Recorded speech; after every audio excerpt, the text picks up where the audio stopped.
اللہ تبارک و تعالیٰ کا شکر و احسان ہے کہ اللہ تبارک و تعالیٰ نے ہمیں دنیا اور آخرت کی ان گنت نعمتیں عطا فرمائی ہیں۔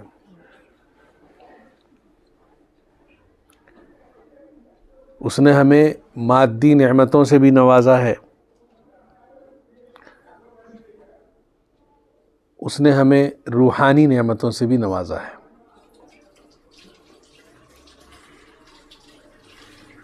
اس نے رہائش کے لیے مکان دیا، کھانے کے لیے غذائیں دیں،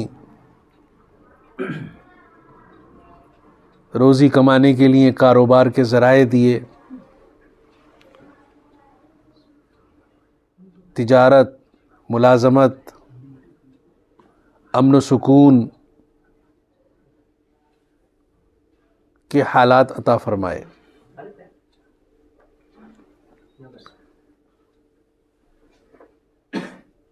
ایک نظام عطا کیا،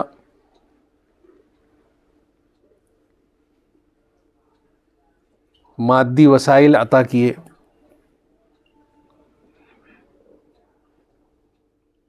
ترقی والے ماحول میں اللہ نے ہمیں پیدا کیا، کسی قابل بنایا، لاکھوں کروڑوں لوگوں سے بہتر بنایا حالات کے اعتبار سے۔ دنیا میں نہ جانے کتنے لوگ ہیں جن کو 2 وقت کی روٹی میسر نہیں ہے، اللہ نے ان سے کتنا بہتر ہمیں بنایا۔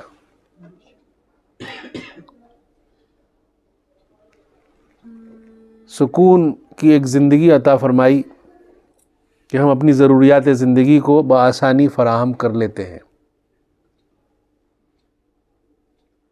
اگر دنیا کے آپ نقشے پر نظر ڈالیں تو طرح طرح کے حالات آپ کو نظر آئیں گے۔ اتنی آسان زندگی نہیں ہے ان کی۔ دنیا میں کروڑوں لوگ ایسے ہیں کہ وہ اتنی آسانی سے اپنی روزی روٹی نہیں کما پاتے۔ ہم اپنے گرد و پیش ہی پر نظر ڈالیں تو بہت سے لوگ بڑی پریشانیوں کی زندگی میں اپنی گزر بسر کر رہے ہیں۔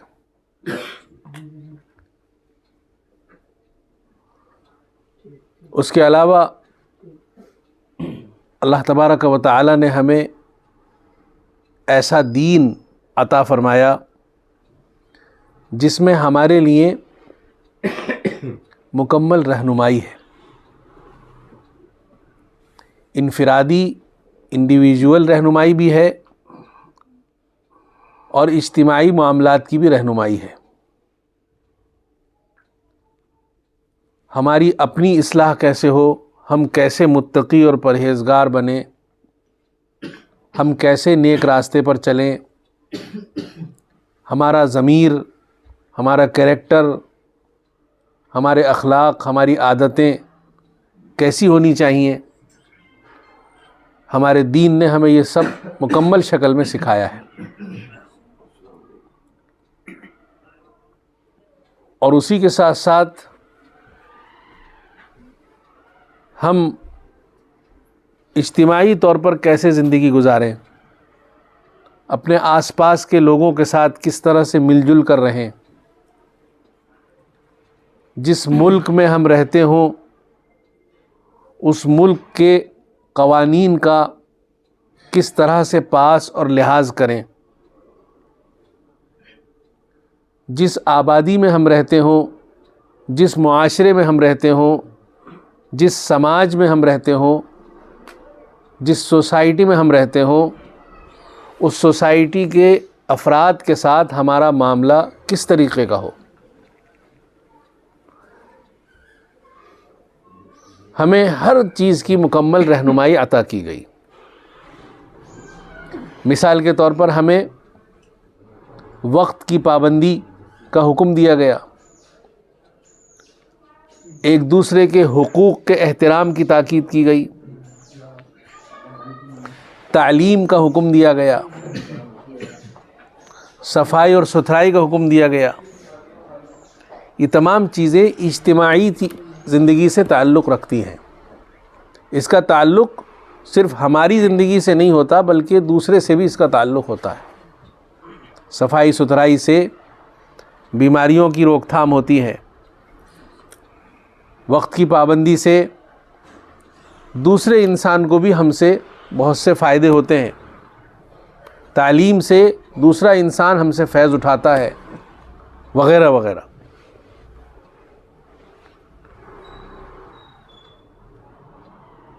چنانچہ اسلام کی جو تعلیمات ہیں وہ انتہائی مفید ہیں اور انتہائی ضروری ہیں۔ جب جس انسان نے اور جس قوم نے اسلام کی تعلیمات سے فائدہ اٹھایا، اس وقت اس قوم نے اور اس انسان نے ترقی کی۔ کبھی ایسا نہیں ہوا کہ کسی قوم نے یا کسی انسان نے اسلام کی تعلیمات کو اختیار کیا ہو اور وہ نقصان میں رہا ہو۔ اس کو داخلی سکون بھی ملا اور دنیا کے اعتبار سے بھی اس نے ترقی کی۔ یہ جو آپ دیکھتے ہیں کہ بڑے بڑے سیلیبریٹیز اسلام قبول کر لیتے ہیں، کوئی کرکٹر ہے، کوئی کسی اور فیلڈ میں آگے ہے، یہ بلا وجہ نہیں ہوتا۔ انہوں نے اس کو جانچا ہوتا ہے، پرکھا ہوتا ہے۔ ان کی جو زندگی ہوتی ہے وہ گلیمر سے بھرپور ہوتی ہے، ان کے پاس سب کچھ ہوتا ہے، لیکن وہ یہ محسوس کرتے ہیں کہ یہ کھوکھلا ہے، ہم دوسروں کو دکھا تو رہے ہیں لیکن ہم اندر سے پریشان ہیں۔ اور دوسری طرف ایک دین موجود ہے کہ اس کو اختیار کر لینے سے سکون حاصل ہو جاتا ہے، وہ اس چیز کو محسوس کرتے ہیں اور پھر اسلام کو قبول کرتے ہیں۔ جیسا کہ صحابہ کرام نے دور جاہلیت میں جو زندگی دیکھی اس سے تنگ آ کر انہوں نے اسلام کو قبول کیا، کسی نے زبردستی نہیں کی تھی ان کے ساتھ۔ حضرت ربعی ابن عامر رضی اللہ تعالی عنہ نے کسریٰ کے دربار میں کھڑے ہو کر کیا کہا تھا کہ اللہ کے رسول صلی اللہ علیہ وسلم ہمارے درمیان تشریف لائے تاکہ ہمیں انسانوں کی عبادت سے اللہ کی عبادت کی طرف لے کر آئیں، اور جو مختلف ادیان کا اندھیرا تھا اس سے نکال کر اسلام کی روشنی کی طرف لے کر آئیں۔ وَمِن جَوْرِ الْأَدْيَانِ إِلَىٰ عَدْلِ الْإِسْلَامِ، جو انصاف ہے یہاں پر اس کی طرف ہمیں لے کر آئیں۔ تو انہوں نے ایک واضح نقشہ پیش کیا کہ یہ ہم نے جو دین قبول کیا ہے یہ ایسے ہی نہیں کیا بلکہ ہم نے جانچ اور پرکھ کے قبول کیا ہے۔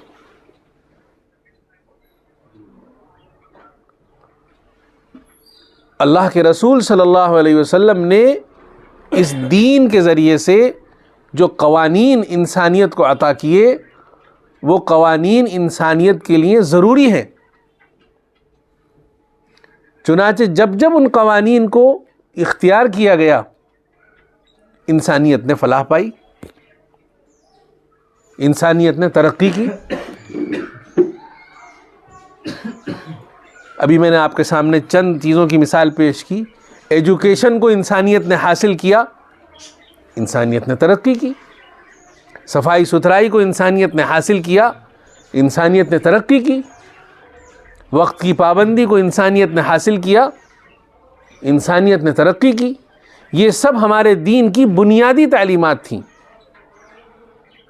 پہلا فرض ہے نماز، کلمہ پڑھنے کے بعد پہلا فرض ہے نماز۔ فرمایا ان الصلاۃ کانت علی المؤمنین کتابا موقوتا، نماز وقت کی پابندی کے ساتھ فرض ہے، وقت کی پابندی پہلے دن سے کرائی گئی۔ پہلی وہی ہے علم، ایجوکیشن، صفائی ستھرائی آدھا ایمان ہے، اس کے بغیر کوئی عبادت قبول نہیں ہے۔ تو ہمارا دین یہاں سے شروع ہوتا ہے جہاں انسانیت اس کو اپنا نصب العین بنا کر ترقی کرتی ہے. ہمارا دین وہاں سے شروع ہوتا ہے. اسی طرح سے انسانیت کی فلاح اور بہبود کے جو بھی قوانین دیے گئے، حقوق انسانی کا جو چارٹر عطا کیا گیا، چاہے وہ حجۃ الوداع کے موقع پر ہو، چاہے اللہ کے رسول صلی اللہ علیہ وسلم کی پوری حیات مبارکہ میں ہو، آج انسانیت اسی راستے پر چل کر فائدہ اٹھا رہی ہے. ہاں، لیبل اس پر ہٹا دیا گیا ہے، لیبل ہٹا دیا گیا ہے، اپنا لیبل اپنے نام سے پیٹنٹ کرا دیا گیا ہے. جیسے وقت کی پابندی، یوں کہا جاتا ہے کہ انگریزوں کی طرح وقت کی پابندی، گویا کہ انگریزوں نے اس پہ اپنا لیبل لگا دیا، حالانکہ یہ تو اسلام کی دین ہے.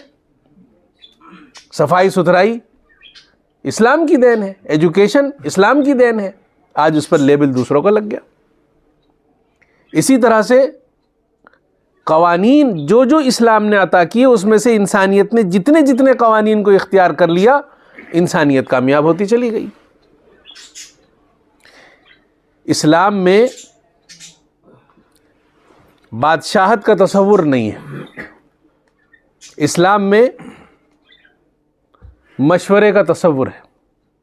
کسی حکومت کو قائم کرنے کے لیے مشورہ دیا جائے، پھر جس کی رائے ہو اس کو، جس کے حق میں زیادہ رائے ہو اس کو امیر بنا دیا جائے. ہم جس ملک میں رہتے ہیں وہاں یہی طریقہ اختیار کیا جاتا ہے. چناؤ میں وزیر اعظم بنانے کے لیے، ایم ایل اے بنانے کے لیے، صدر بنانے کے لیے یہی طریقہ اختیار کیا جاتا ہے. ووٹنگ ہوتی ہے، یہ آپ کا مشورہ ہوتا ہے، مشورے کی ایک شکل ہے. یہ اسلام نے طریقہ دیا.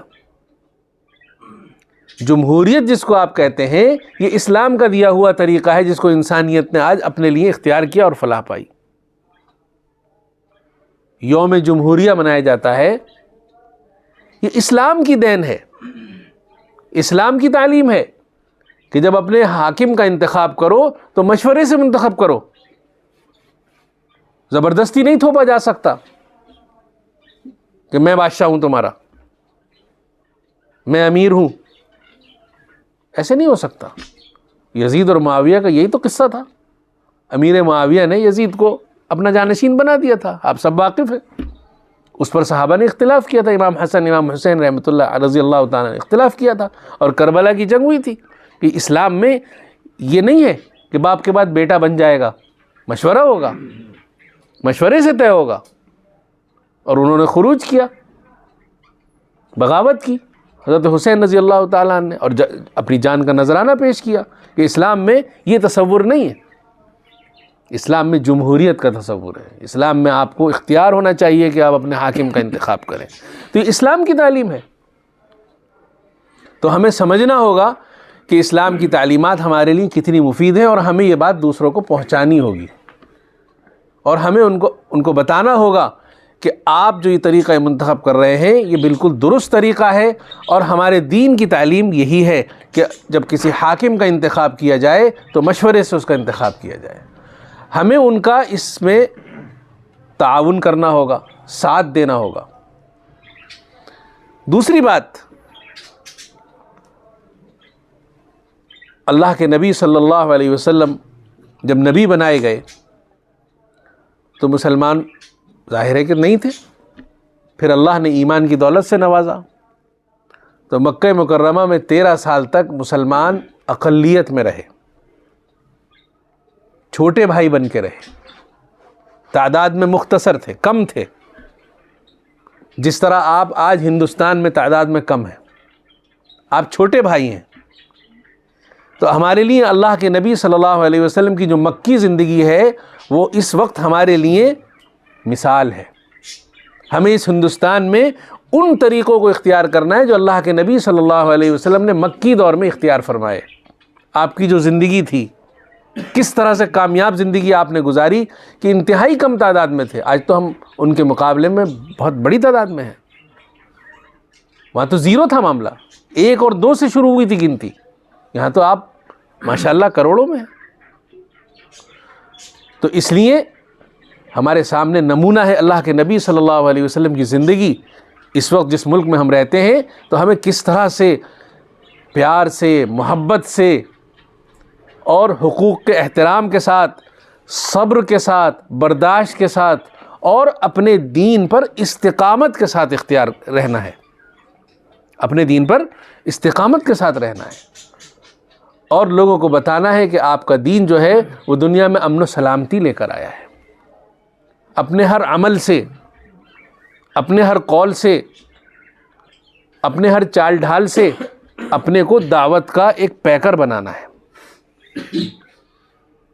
دعوت کے طریقے آپ کو طے کرنے ہیں۔ قرآن مجید میں اصول عطا کیا گیا، ادع الی سبیل ربک بالحکمۃ والموعظۃ الحسنہ، کہ دیکھو دعوت حکمت کے ساتھ دو، یہ ایک اصول عطا کر دیا گیا۔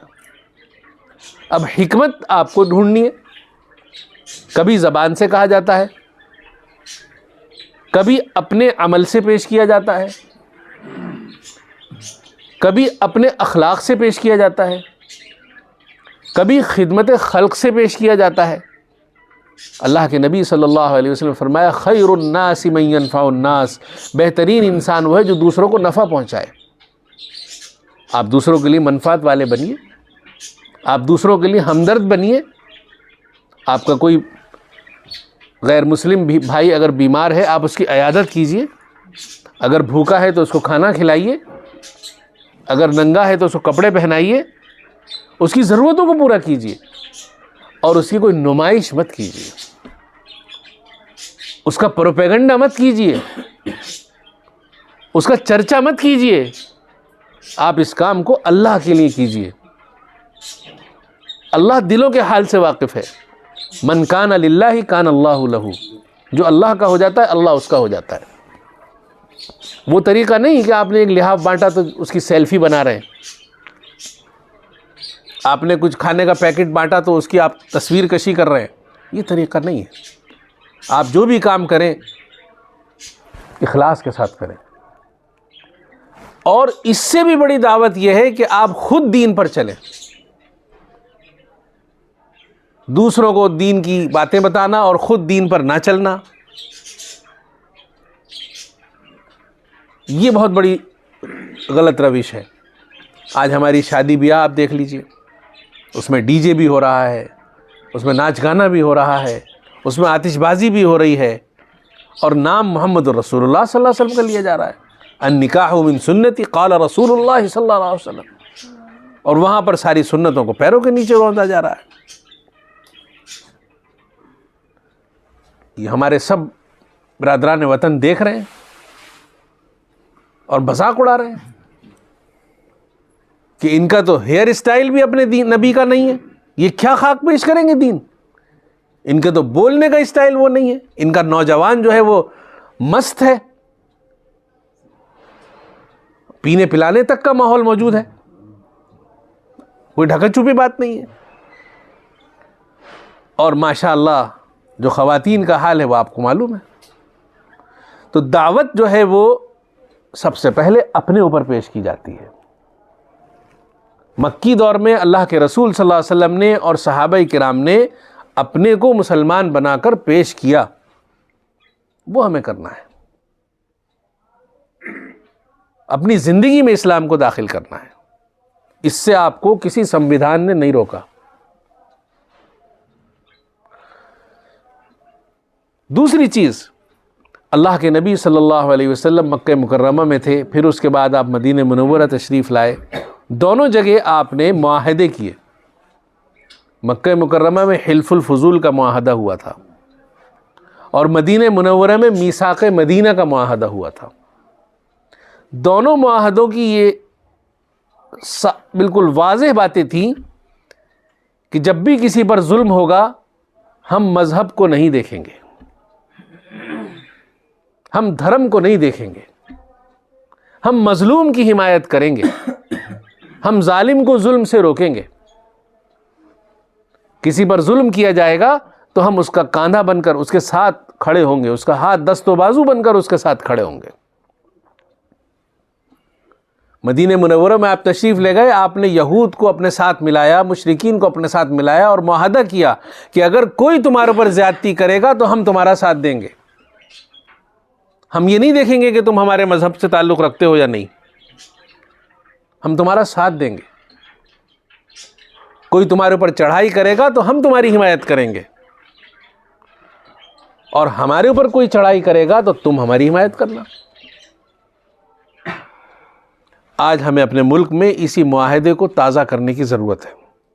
ہم اس ملک کا دست و بازو بن کر کھڑے ہوں. ہم اپنے عمل سے یہ پیش کریں کہ ہم اس ملک کے برادران وطن کے ساتھ کھڑے ہیں. عملی طور پر تو ہم کھڑے ہی ہیں, ظاہر ہے جس کی جب ڈیوٹی لگتی ہے تو وہاں جاتا ہی ہے, چاہے کارگل میں لگے, چاہے لداخ میں لگے. ویر عبد الحمید کا نام سب جانتے ہیں, جس کی لاش بھی 17 دن کے بعد آئی تھی, جن کی جنازہ بھی 17 ایسی جگہ جا کے وہ شہید ہوئے تھے. اور نہ جانے کتنے نام ہیں, پوری تاریخ بھری ہوئی ہے. جس کو نہ ہو یاد, انڈیا گیٹ پر جا کر دیکھ لے, وہاں لکھی ہوئی ہے, سب کے نام لکھے ہوئے ہیں. تھوڑا سا نظر چاہیے, چشمے کا نمبر صحیح ہونا چاہیے. سب کے نام لکھے ہوئے, انڈیا گیٹ 10,000 نام لکھے ہوئے ہیں, اور اس میں اکثریت آپ کی ہے.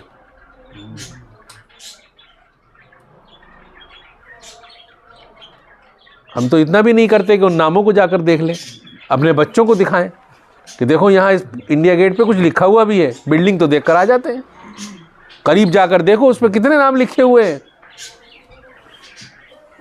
پورا بھرا ہوا ہے اوپر سے نیچے تک, اور تاریخ کی کتابوں میں سب کچھ موجود ہے. تو ہمیں یہ ظاہر کرنا, عملی طور پر تو یہ سب واضح ہے, لیکن ہمیں اخلاقی طور پر بھی یہ بات ظاہر کرنی ہے کہ ہم آپ کے ساتھ کھڑے ہیں, ہم آپ کے لیے دست و بازو ہیں, ہم آپ کے ہم وطن ہیں. اللہ نے اگر ہمیں یہاں پیدا کیا ہے تو ہماری ذمہ داری ہے اسی ملک کے ساتھ ہمیں کھڑا ہونا ہے. آپ مجھے بتائیے, اللہ نے آپ کو یہاں پیدا کیا ہے, اگر آپ کہیں اور پیدا ہوتے تو آپ کو کیا کچھ بڑی جنت ملتی؟ اگر آپ پڑوسی دیش میں پیدا ہوتے تو کیا آپ کو بڑی جنت ملتی؟ یہاں پیدا ہو گئے ہیں تو کیا اللہ نے آپ پر کوئی ظلم کر دیا ہے؟ اللہ کے لیے ساری زمین برابر ہے. اللہ نے مجھے یہاں پیدا کیا ہے تو یہ اس کا فیصلہ ہے جس پر مجھے شکر ادا کرنا چاہیے, جس پر مجھے خوش ہونا چاہیے, اور مجھے وہی اصول اختیار کرنا چاہیے جو اللہ کے نبی صلی اللہ علیہ وسلم نے اختیار کیا کہ اگر تمہارے اوپر کوئی حملہ کرے گا تو ہم تمہارے ساتھ ہیں, اور ہمارے اوپر کوئی حملہ کرے گا تو تم ہمارے ساتھ ہو. ہمیں اپنے کسی عمل سے ظاہر نہیں کرنا چاہیے کہ ہم الگ ہیں, تم الگ ہو. ظاہر سی بات ہے ہمارے دین کی یہ تعلیم ہے ہی نہیں. اگر کوئی شخص اس طرح کی تعلیم اختیار کرتا ہے تو اسے دین کا مطالعہ دوبارہ کرنا چاہیے. اللہ کے نبی صلی اللہ علیہ وسلم کیوں یہ اسوہ حسنہ پیش کرتے, اور کیوں اللہ یہ فرماتے کہ لقد کان لکم فی رسول اللہ اسوۃ حسنہ, کہ تمہارے لیے اللہ کے نبی صلی اللہ علیہ وسلم کی ذات گرامی میں اسوہ حسنہ موجود ہے. ہم جس حالت میں ہیں ہمیں اس حالت کے احکام کو عمل میں لانا ہے, جس حالت میں ہم نہیں ہیں اس حالت کے احکام کو عمل میں لانا ہم اس کے مکلف نہیں ہیں. آپ مجھے کوئی ایک آیت بتا دیجئے جو مکہ مکرمہ میں جہاد سے متعلق اتری ہو, قتل و قتال سے متعلق اتری ہو مکہ مکرمہ میں. ایک آیت بتا دیجئے آپ کہ جاؤ یہ کرو. کوئی غزوہ بتا دیجئے اگر ہوا ہو مکے میں, کوئی جنگ ہوئی ہو بتا دیجئے. نہیں, دعوت ہے, صبر ہے, اخلاق ہے, تعاون ہے, ساتھ دینا ہے, یہ دین ہے. پورے 13 سال تک یہ دین ہے. ایسے ایسے حالات ہوئے کہ صحابہ کرام جوش میں آ گئے. اللہ کے رسول صلی اللہ علیہ وسلم فرمایا بالکل اجازت نہیں, آپ صبر کریں گے. صبرن یا آل یاسر, سامنے شہید کر دیے گئے والدین. صبر کرو, دیکھو پھر اللہ کا نظام, دیکھو پھر اللہ کی تدبیر, اللہ کیسے حالات کو بدلتا ہے. تو دین جوش کا نام نہیں ہے, دین ہوش کا نام ہے, سمع و طاعت کا نام ہے. صلح حدیبیہ میں جو سمع و طاعت ہوئی تھی, کیوں ہوئی تھی؟ پہلی آیت پڑھیے آپ سورہ فتح کی جو اس موقع پہ اتری تھی, 2-3 آیتوں کے بعد تیسری آیت پڑھیے کہ اللہ اس کو اس لیے یہ حالات اس لیے بنائے صلح حدیبیہ کے تاکہ ایمان والوں کو جنتوں میں داخل کرے اور منافقوں کو اور مشرکوں کو عذاب دے. وَيُعَذِّبَ الْمُنَافِقِينَ وَالْمُنَافِقَاتِ وَالْمُشْرِكِينَ وَالْمُشْرِكَاتِ. تو اللہ تبارک و تعالی جو ہے وہ ہر قسم کے احکام نازل کرتا ہے. مکی دور میں جو احکام اترے تھے وہ صبر کے تھے، اخلاق کے تھے، دعوت کے تھے. میں پھر عرض کر رہا ہوں کہ صبر کا مطلب یہ نہیں ہے کہ ہم کر نہیں سکتے کچھ اس لیے ہم صبر کر لیں. ایک غلط فہمی یہاں پر یہ ہوتی ہے کہ ہم صبر کس چیز کو سمجھتے ہیں کہ ہم کچھ کر نہیں سکتے تو لاؤ صبر کر لیتے ہیں. بھائی فلاں آدمی سے ہم بدلہ نہیں لے سکے تو ہم نے صبر کر لیا. یہ صبر نہیں ہے، یہ مجبوری ہے آپ کی. اسلام مجبوری کا نام نہیں ہے. مکے میں مسلمانوں نے صبر اس لیے نہیں کیا تھا کہ وہ کچھ کر نہیں سکتے تھے. سب سے بڑی مثال صلح حدیبیہ ہے. صلح حدیبیہ آپ کو معلوم ہے کب ہوئی تھی؟ سب آزاد کو معلوم ہے، سن 6 ہجری میں ہوئی تھی. 3 غزوات میں مسلمان بڑی فتح سے ہمکنار ہو چکے تھے. غزوہ بدر، غزوہ احد اور غزوہ خندق. اور غزوہ خندق میں تو آپ کو پتا ہے کہ کیا ہوا تھا. سارے کافر اکٹھے ہو کر آئے تھے اور پوری جان لگا کے آئے تھے، چونکہ پچھلے 2 ان کے پاس سیمپل تھے کہ ہار ہوئی ہماری. تو پوری جان لگا کے آئے تھے کہ مدینے کو صفحہ ہستی سے نعوذ باللہ مٹا کے آنا ہے، وہیں ختم کر دینا ہے سب کو. اور سب کو لے آئے تھے، آندھی طوفان کی طرح سے آئے تھے. اللہ نے آندھی طوفان سے اڑایا ان کو. کیسی آندھی چلی کہ دیگچیاں الٹ گئیں، خیمے اڑ گئے. اس کے بعد اگلے سال اللہ کے نبی صلی اللہ علیہ وسلم عمرے کے لیے گئے تھے اور کافروں کو پتا تھا کہ اب ہم مقابلہ نہیں کر سکتے ہیں ان سے. ان کے ساتھ زمینی طاقت نہیں، آسمانی طاقت بھی ہے. آندھیاں چل جاتی ہیں. بالکل اندر سے سمجھ چکے تھے اس چیز کو، لیکن شیطان نے پھر وسوسہ ڈالا کہ شکار خود چل کے آ رہا ہے، ایک اور کر لو کوشش. سارے مسلمان یہاں آ رہے ہیں مکے میں، ایک اور کوشش کر لو، شاید اب کے معاملہ بن جائے. تو پھر وہی انہوں نے اعلان کر دیا کہ نہیں آنے دیں گے، عمرہ نہیں کرنے دیں گے، طواف نہیں کرنے دیں گے. اللہ کے نبی صلی اللہ علیہ وسلم فرمایا جو یہ کہیں وہ مان لو، انہیں مستی کرنے دو. معلوم ہے کہ 2-3 دن لگیں گے، مکہ یوں ہی فتح ہو جائے گا. تھوڑی سی تلوار چلے گی، کچھ بھی نہیں ہے، کھوکھلے ہیں سب اندر سے. پتہ ہے ان کو کہ اندر سے ٹوٹے ہوئے سامنے دکھا رہے ہیں. صرف 2-3 دن لگتے، کوئی مسئلہ نہیں تھا. لیکن اللہ کے نبی صلی اللہ علیہ وسلم اللہ کے حکم کے پابند تھے اور اللہ تبارک و تعالی پورے کائنات کے نظام کو چلا رہا ہے. کام تو بڑی آسانی سے ہو جاتا، 2-3 دن بھی شاید نہ لگتے، لیکن 2 نقصان ہو جاتے. پہلا نقصان، اللہ نے اس شہر کی قسم کھائی ہے کہ وہ بلد امین ہے. والتین والزیتون وطور سینین وہذا البلد الامین. اسلام کا جو آئیڈیل شہر ہے وہ امن و سلامتی کا شہر ہے. کہنے والوں کو ایک موقع مل جاتا، اس پہ غبار پڑ جاتا کہ اپنا مقصد تھا تو تلوار چلا لی، ہم سے کہہ دیا کہ تلوار نہیں چلے گی. حالانکہ وہ تلوار حق کے لیے ہوتی، لیکن ایک زبان کھل جاتی. دوسرا نقصان کیا ہوتا کہ جو غدار ہسٹری لکھنے والے ہوتے ہیں ان کو ایک ٹاپک مل جاتا. 360 بت رکھے تھے وہاں، ایک نہیں. آگے کی کہانی آپ سمجھ سکتے ہیں کہ ایک مندر تھا جسے تلوار کے زور پر مسجد بنا دیا گیا. اور انسانیت میں یہ تاریخ کہاں تک پہنچ جاتی.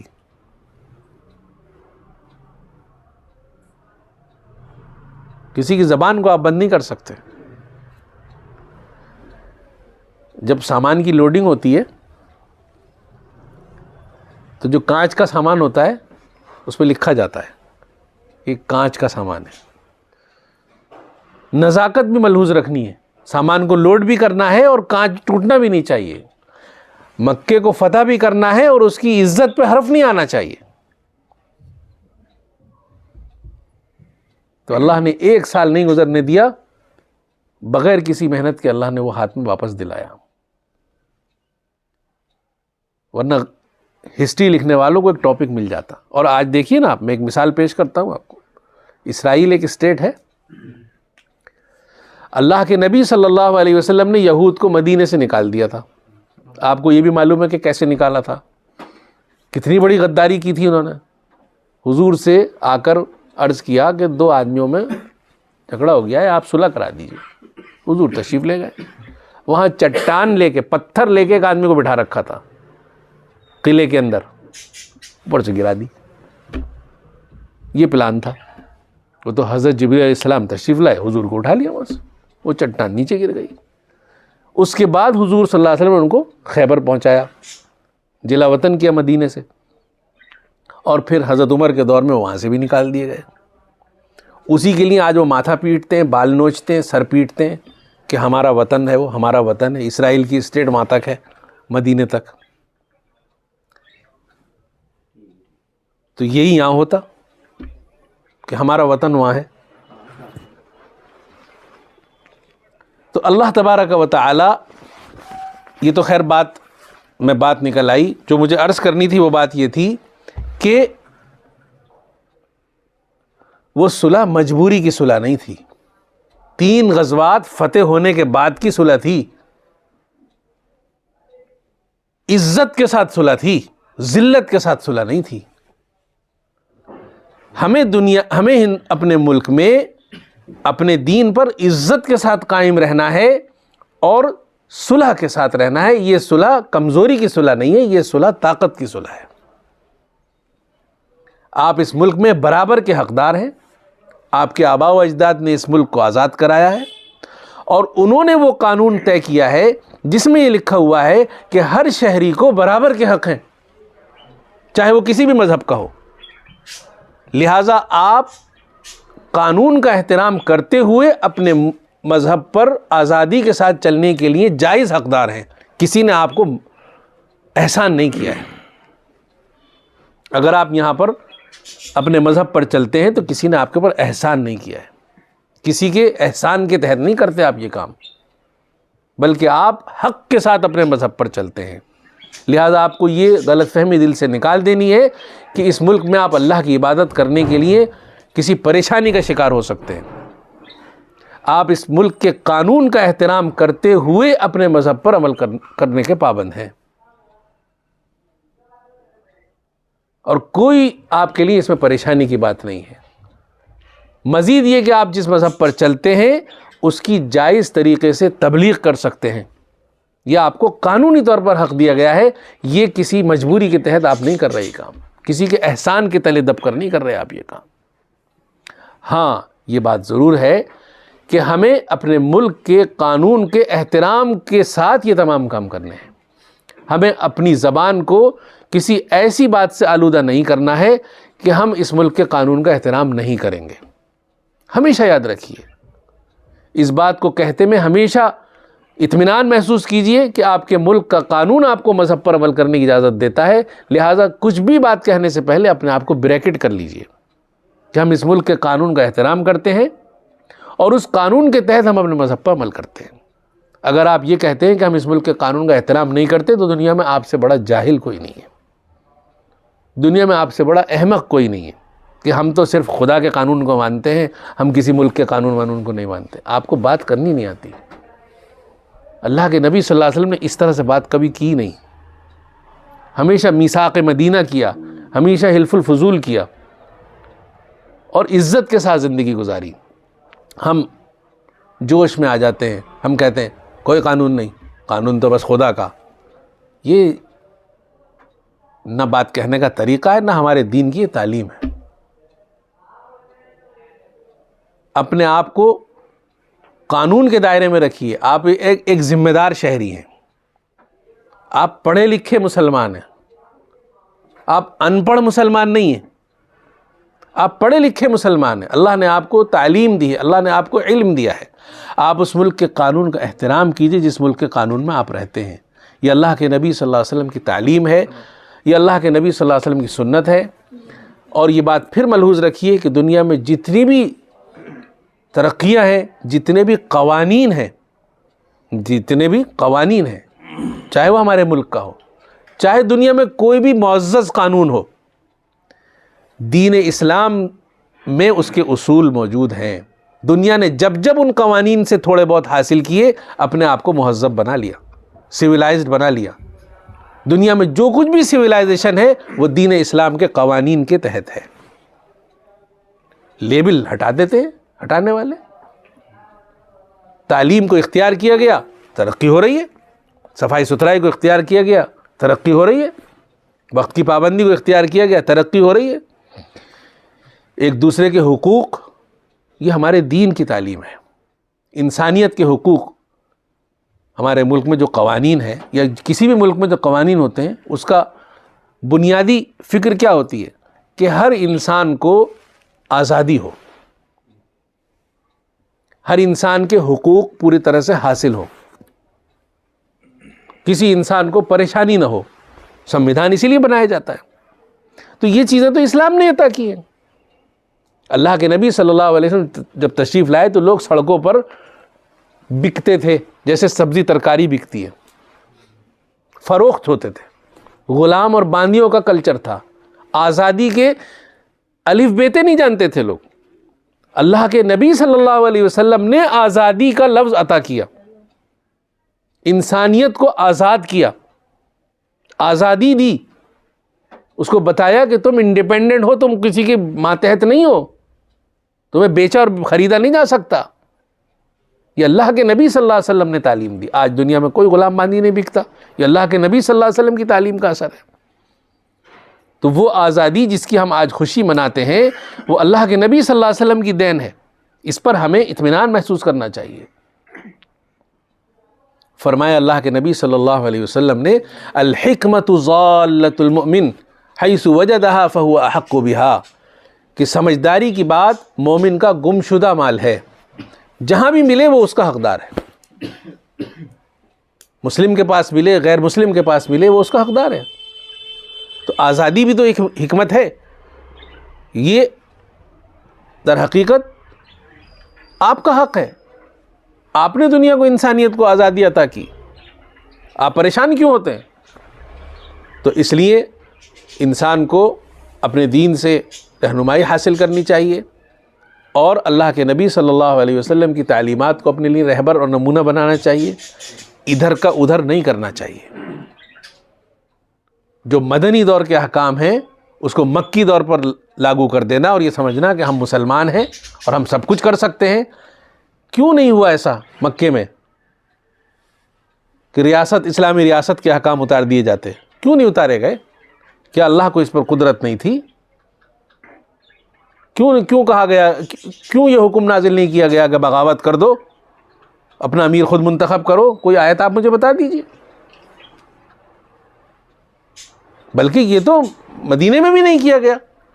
اللہ کے نبی صلی اللہ علیہ وسلم نے ایسا کبھی نہیں کہا، آپ مجھے کوئی حدیث بتا دیجئے کہ جاؤ ابو بکر تلوار لے کر تم نکل جاؤ اور ایسے گھمانا، جتنے کٹ جائیں کٹنے دینا، بے دھڑک۔ جاؤ ابو ہریرہ تم ادھر چلے جاؤ، جاؤ عمر خطاب تم ادھر چلے جاؤ۔ یہ ہمارے دین کی تعلیم نہیں ہے۔ ہمارے دین میں ڈسپلن ہے، قوانین کا احترام ہے، انسانیت کا احترام ہے، ایک دوسرے کے ساتھ احترام ہے، اخلاق، خوش خلقی ہے، خدمت خلق ہے، تواضع ہے، انکساری ہے۔ جب جیسے حالات ہوں ویسے احکام ہیں۔ آپ کے پاس جو احکام ہیں وہ وفاداری کے احکام ہیں۔ اس وقت آپ جن حالات میں رہ رہے ہیں آپ کے لیے احکام ہے، خیر خواہی کے احکام ہیں، وفاداری کے احکام ہیں، اپنے اخلاق کو پھیلانے کے احکام ہیں۔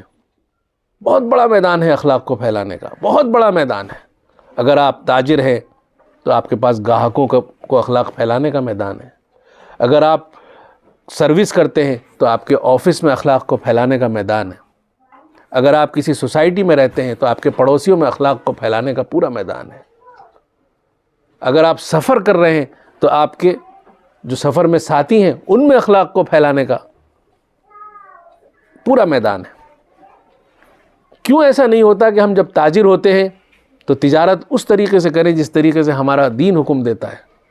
ہم یہ کیوں دیکھتے ہیں مارکیٹ کا ٹرینڈ یہ ہے؟ اگر کتے بلیوں کے چھپے ہوئے بچوں کے کپڑے بک رہے ہوتے ہم بھی بیچنا شروع کر دیتے ہیں. اگر دوسرے خرید رہے ہوتے ہم بھی خریدنا شروع کر دیتے ہیں. اتنی سی فراق ہے بچوں کو دوسرے پہنا رہے ہیں ہم بھی پہنانا شروع کر دیتے ہیں. کیوں ایسا ہوتا ہے؟ اگر کہیں بوفے سسٹم ہے تو ہم بھی کھڑے ہو کے کھانا شروع کر دیتے ہیں. کہیں بے حیائی ہو رہی ہے ہم بھی کھڑے ہو جاتے ہیں. کیوں ایسا ہوتا ہے؟ کوئی غریب انسان ہے، رکشے والا ہے، ٹھیلے والا ہے، کیوں ہم اس کے ساتھ اچھے اخلاق کا برتاؤ نہیں کرتے؟ ہم اس وقت تو بڑے دیالو بن جاتے ہیں جب ہم کسی 5 اسٹار ہوٹل میں ٹپ دے رہے ہوتے ہیں، اور رکشے والے سے ہم اس پہ جھگڑا کرتے ہیں کہ تو 30 روپے نہیں لے گا 20 روپے لے گا. ہم میں سے کتنے لوگ ہیں اپنے گریبان میں جھانک کر دیکھیں کہ 20 روپے کرایہ طے کر کے 30 روپے دیتے ہیں؟ بتائیے مجھے. ہوں گے خوش نصیب، میں یہ نہیں کہتا کہ نہیں ہوں گے. غریب وہ ہے نا، ہم نے غریب اس کو سمجھ رکھا ہے جو مسجد کے باہر بیٹھا ہے، چاہے وہ روز کے 5,000 کما لیتا ہو. جو محنت کر رہا ہے اس کو ہم میں سے کتنے لوگ ہیں جو اپنی زکوٰۃ دیتے ہیں؟ جو رکشہ چلا رہا ہے، جو جلی ڈھو رہا ہے، اس کے ساتھ ہم کتنی خیر خواہی کرتے ہیں؟ غریب تو وہ ہے نا، حلال کی وہ کما رہا ہے. ایک بچہ اگر کوئی سامان بیچ رہا ہے وہ غریب ہے، اس کے سر پہ ہاتھ پھیرنے کی ضرورت ہے. اپنا ایمان یہاں دکھائیے، اپنے اخلاق یہاں دکھائیے، پھر دیکھیے کہ اسلام کی کیسی ترقی ہوتی ہے اور اللہ کے فیصلے کیسے اترتے ہیں. ہمارے حالات بہت کمزور ہیں، ہمارے حالات بہت کمزور ہیں. ہمیں اس پر آنا ہوگا. مکی دور میں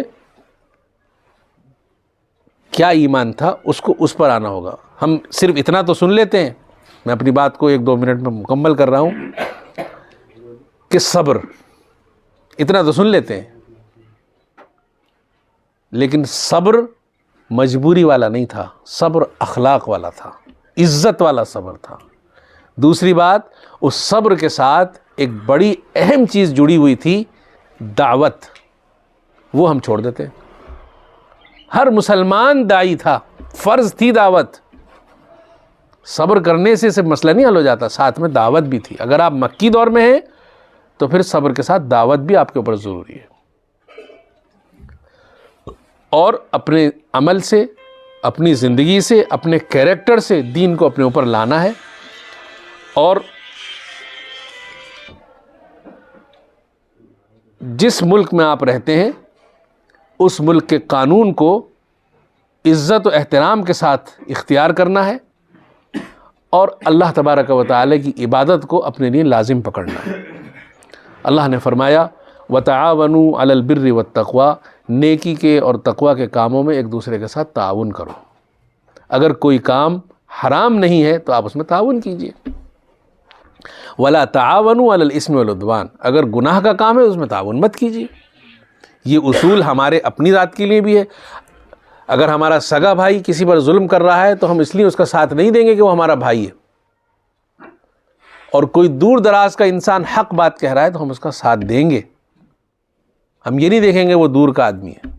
اسی طرح سے اگر کسی قانون میں کسی کی حق کو دلانے کی بات ہو رہی ہے، انسانیت کی بات ہو رہی ہے، تو اس قانون کو ہم قبول کریں. وہ حکمت ہے، ضالۃ المومن ہے. اور ہم یہ نہ کہیں کہ صاحب وہ ہندو قانون ہے، وہ فلاں قانون ہے، وہ مشرک قانون ہے. یہ حماقت کی باتیں اور کچھ نہیں. آپ اس قانون کو احترام کرنے کے پابند ہیں. ہاں، اللہ تبارک و تعالیٰ کی معصیت کسی بھی حال میں جائز نہیں ہے. اور الحمدللہ آپ کے وطن عزیز میں اس طرح کا کوئی قانون نہیں ہے کہ آپ کو اللہ کی عبادت سے روکا جاتا ہو. ہاں باتیں بنانے کے لیے ہم کہتے رہے، خود دین پر عمل نہ کریں اور ہم باتیں بناتے رہے، اس کا کوئی علاج نہیں ہے۔ در حقیقت ہمیں دین کو اختیار کرنا ہوگا، در حقیقت ہمیں اللہ کی اطاعت کرنی ہوگی۔ ابھی میں نے ایک آیت اور پڑھی تھی، اس کا میں ترجمہ کر دیتا ہوں۔ اے ایمان والو، اللہ کی اطاعت کرو اور رسول صلی اللہ علیہ وسلم کی اطاعت کرو، اور جو تم میں حاکم ہو ان کی اطاعت کرو۔ فَإِن تَنَازَعْتُمْ فِي شَيْءٍ، اور اگر کہیں پر اختلاف ہو جائے، فَرُدُّوهُ إِلَى اللَّهِ وَالرَّسُولِ، تو اللہ اور اس کے رسول صلی اللہ علیہ وسلم کی اطاعت کرو۔ یعنی اگر کوئی ایسا حکم ہو جس میں تمہیں اللہ کی نافرمانی کا حکم دیا جا رہا ہو، تو پھر تم اللہ کی اطاعت کرو۔ وہاں پر والدین کی بھی اطاعت کی اجازت نہیں ہے۔ والدین اگر تمہیں حکم دے کہ تم اللہ کی نافرمانی کرو تو والدین کی بھی اطاعت ترک کر دو۔ اللہ کے برابر کوئی نہیں ہے۔ لا طاعت لمخلوق فی معصیت الخالق، اللہ کی نافرمانی اور کسی مخلوق کی اطاعت یہ اللہ کو پسند نہیں ہے۔ اللہ تبارک و تعالی ہمیں اس ملک میں امن و امان اور سلامتی کے ساتھ رہنے کی اور اپنے دین کو اختیار کرنے کی اور اس پر